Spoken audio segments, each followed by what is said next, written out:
The stars always looked closer when seen from the edge of the helix spire. For centuries, that station had been the meeting point of 100 species, merchants, mercenaries, and pilgrims alike. It was here that Commander Rethor Vane of the Trellith Dominion offered humanity its first chance at survival. Earth was dying. The oceans had turned gray, harvests shriveled, and even the air itself was a slow poison. Delegates had begged the Trellith for aid, promising loyalty in exchange for a place among the stars. The Trellith were a proud and calculating race, with crystalline skin and eyes that glowed like burning coals. They valued order, symmetry, and above all else, perfection. Commander Reth, tasked with humanity's evaluation, made a proclamation before a silent crowd of humans gathered in the grand chamber of the spire. His voice carried like iron striking stone. From among you, human creatures, I will select one. This individual will serve as the envoy of your kind. If she proves herself, your species will be admitted into the Dominion's protection. If she fails, your world will wither in silence. The words struck like a hammer. Whispers ran through the assembly, and tension built like static in the air. Families clutched one another. Volunteers stepped forward, desperate to be chosen. Athletes, scholars, and warriors with faces sculpted by health and pride. Humanity put its brightest on display, hoping to impress the alien commander. Reth's molten eyes scanned them all. One by one, he dismissed them with a wave of his crystalline hand.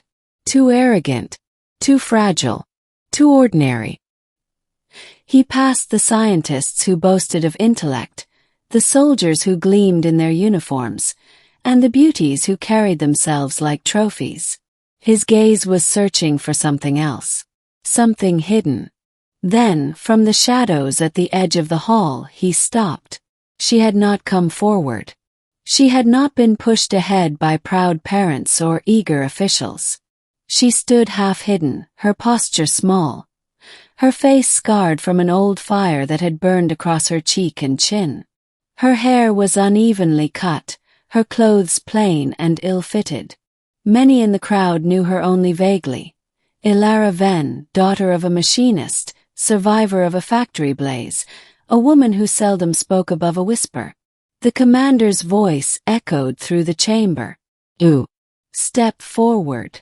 The crowd stirred with disbelief. Murmurs turned sharp, almost accusatory. Why her? Out of all the candidates, why the girl they had never considered, the one marked by imperfection? Ilara's eyes widened. She glanced around, certain he had meant another. But his finger pointed directly at her, unwavering. Slowly, her boots scraped against the floor as she walked to the center of the chamber. Her heart pounded so hard she thought it would burst. She expected laughter, jeers, maybe even rejection from her own people. Instead, she heard the commander's verdict. "I choose this one, the ugliest among you, because she is very special." The humans erupted in outrage, some in embarrassment.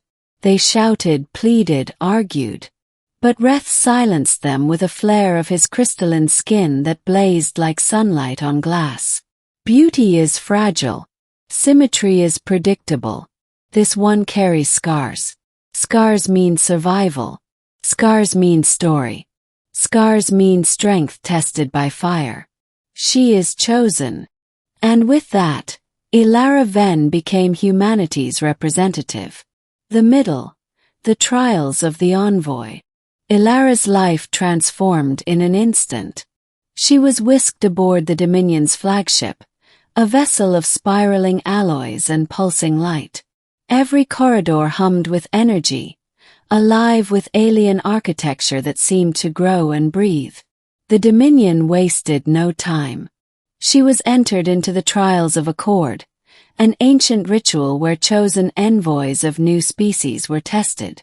Passing the trials meant acceptance into the Dominion. Failure meant annihilation. The first trial was the trial of minds.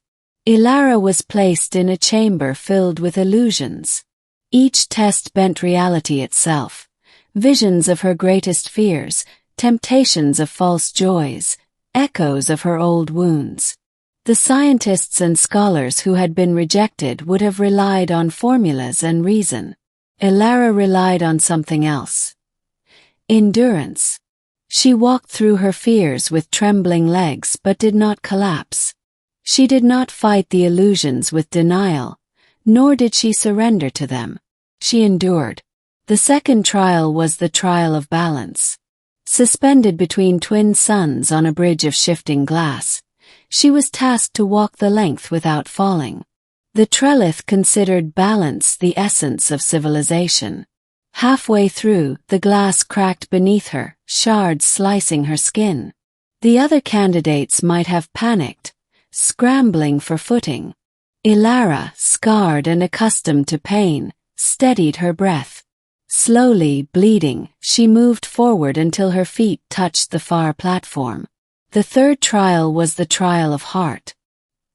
Here, the Dominion forced her to relive the fire that had scarred her face. She was once again trapped in the collapsing factory, flames devouring everything. The cries of workers rang in her ears.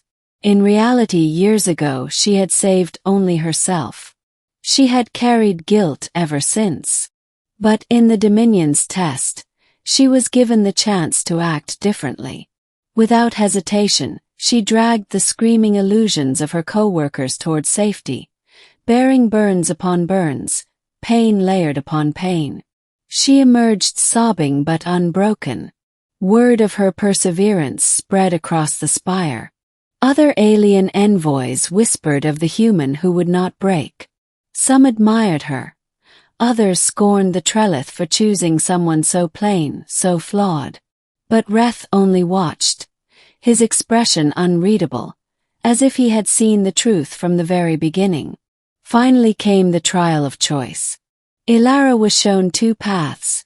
One led to humanity's salvation under Dominion rule, the other to humanity's independence, but with no aid. The first offered survival at the cost of freedom. The second risked extinction but preserved human will. She knelt in silence for a long time, the weight of her people pressing on her shoulders. Then she raised her scarred face and answered, "We want to live, but not as slaves. If we are to join you, it must be as equals. Not pets, not property. If you cannot accept that, then let us die free." The chamber grew silent. Even the Trellith were stunned. Few species had ever dared challenge the Dominion's terms. Reth descended from his throne of light and crystal, approaching her. He studied her closely, as though looking not just at her face but into the marrow of her soul. Then, for the first time, his voice softened. "And this is why I chose you. Not because you are beautiful, not because you are perfect, but because you are willing to burn for truth." He turned to the assembly of alien envoys. "The human race will join the Dominion, not as servants, but as allies." The ending, the weight of scars. When Ilara returned to Earth, she was greeted not with derision but awe. The same people who had once whispered about her scars now saw them as marks of victory, the price of survival. The Dominion's fleets descended, bringing medicine, food, and technology that began to heal the dying planet. But more than technology, Ilara had given humanity something greater: dignity. The knowledge that they had not been admitted because of charm or brilliance or surface beauty, but because of their capacity to endure, to scar, and to still rise again. Commander Reth visited her one last time before departing for the farthest reaches of the galaxy.